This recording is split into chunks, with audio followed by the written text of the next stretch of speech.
Hi, this is Karen, student at Walden University, performing an abdominal health assessment video. My patient is very cooperative in letting us assess her abdomen. We have gotten her history and we have gotten her complaint as to why she's here. So now I'm going to perform an in-depth abdominal assessment. First, I'm going to begin with the inspection. I'm going to inspect the skin. I'm going to look for any discoloration. And we might see some variations in colors depending on if the person has been out in the sun or not. I'm going to look for any signs of trauma, which is very important. I'm going to look for any signs of bruising. And it looks to me as if her skin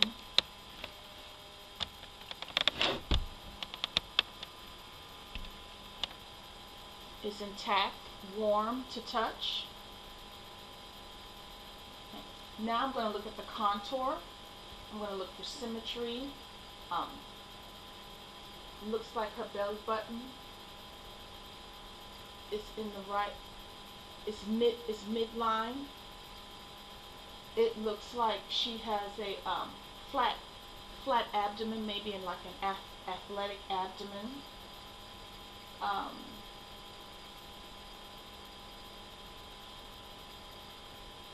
It looks like it is evenly rounded.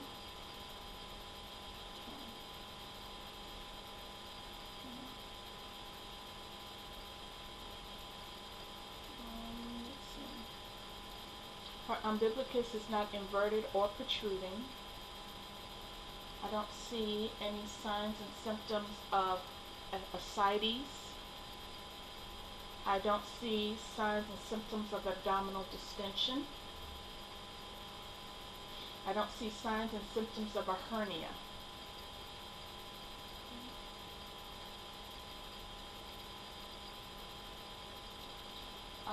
Let's see.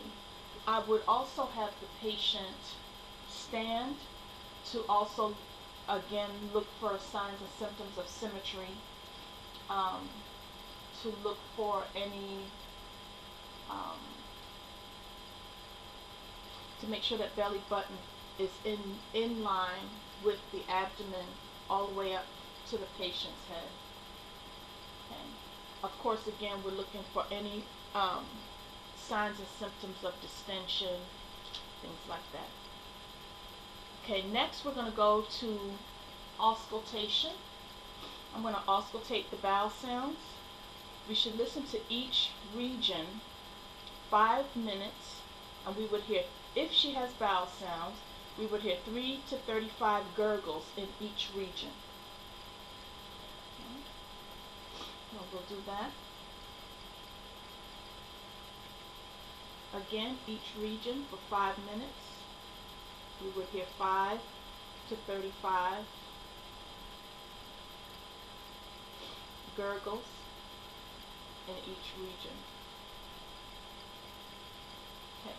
While we're listening for bowel sounds, sometimes if the patient is very hungry, you will hear loud gurgles or hyperactive bowel sounds. They're called borborygmy. Okay. Decreased bowel sounds could possibly mean that the patient could be constipated. Decreased bowel sounds, which means you haven't heard a gurgle or anything within the 5 minutes of listening, could mean some type of blockage, could be an emergency. We also need to listen for sounds of bruits, and we're going to listen with the diaphragm over the liver and the spleen for like friction rub.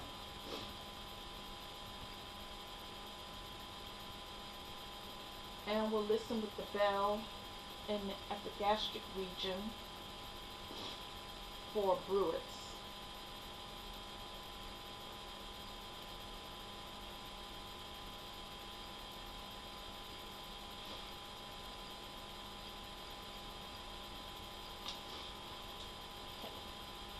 Then we're going to move to percussion. From what I've read, it's always better to percuss. It's always better to listen to vowel sounds first before you percuss.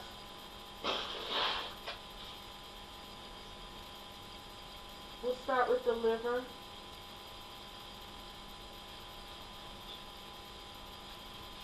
The liver, we're going to look at the upper right. We're going to look at the upper right. Okay. And we're going to look at, for the liver again, we're going to start with the upper right part of the abdomen. Okay.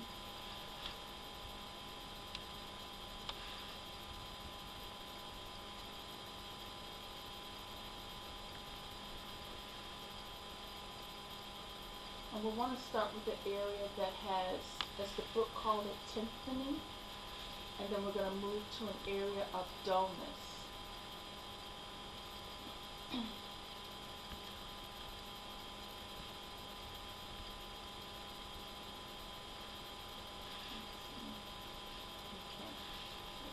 Go from the liver, we'll go, okay.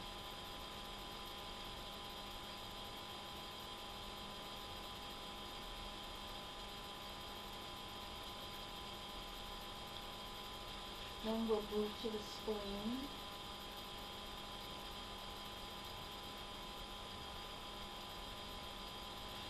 Then to do the kidneys, the patient would need to be sitting in a sitting position.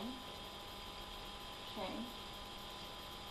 You need to be in a sitting position. Kidneys are behind. And you tap.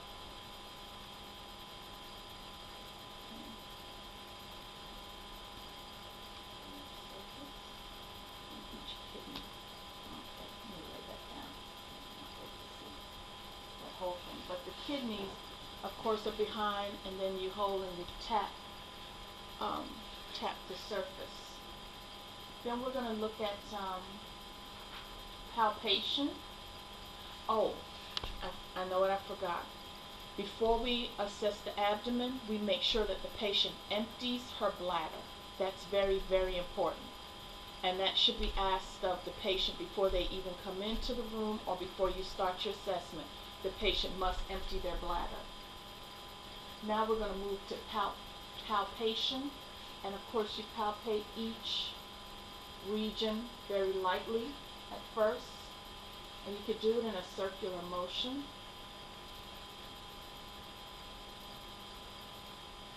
And then palpation goes from light to medium or to moderate, where you put maybe a little bit more of a push to the organs, and then you can go take a deeper pressure for deep palpation. Depending on what may be going on with the patient, they may not be able to tolerate moderate to deep palpation.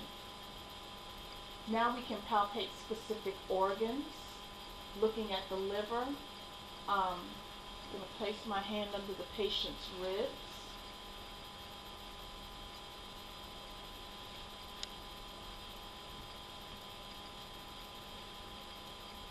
Pressing upward. And then I'm going to place a hand, hope you can see, over the liver.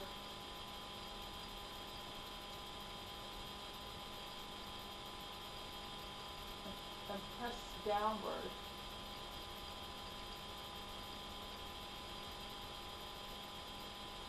My fingers are pointing this way.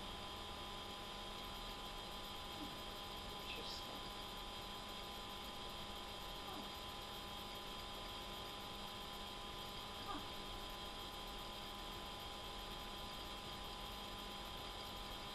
Neat. Okay. Then the scratch technique for auscultating the liver, you can use your stethoscope. You're going to use the diaphragm, place it over the liver, then lightly scratch the abdominal surface. I think the patient is ticklish.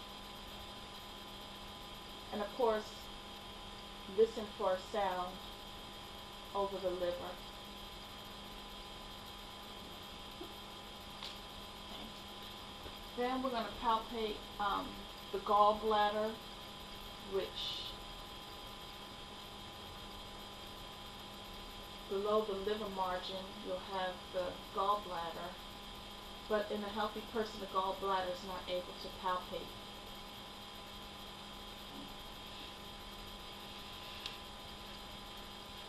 Then the spleen,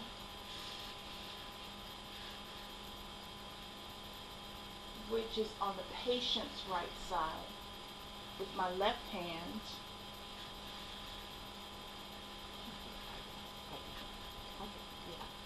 so with my left hand, Lord, I've been doing it backwards. I'm doing it my left, your right. Oh, just marking wrong. So anyway, with your left hand, because the spleen is in your on your right side. So my left hand. Oh, did that hurt? That did. Was I too rough? Oh my God. You're gonna press upward with that hand to lift the spleen. But we won't do that again. She didn't like that.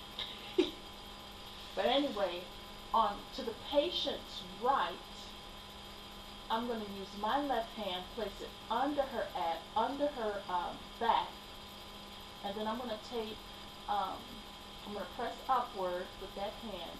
Then I'm going to take my right hand and place it on her abdomen. And we'll do the same with the kidney. I'm going to reach across, okay, on the patient's right side with my left hand. I'm going to place my right hand right under the patient's right diaphragm, under the rib, at the flank. And then hold up and take my right hand and place it over. And then with this you can palpate deeply. Okay. To do the right kidney, you'll have the patient to stand. Or you don't have to have the patient to stand. You can still have the patient in laying position. I'm going to go under with my right hand and go under to the lower part of her abdomen. Again, push upward and kind of take a feel with my left hand. The urinary bladder is not palpable, and again, we want her to make sure she empties her bladder prior to coming into this exam. Okay.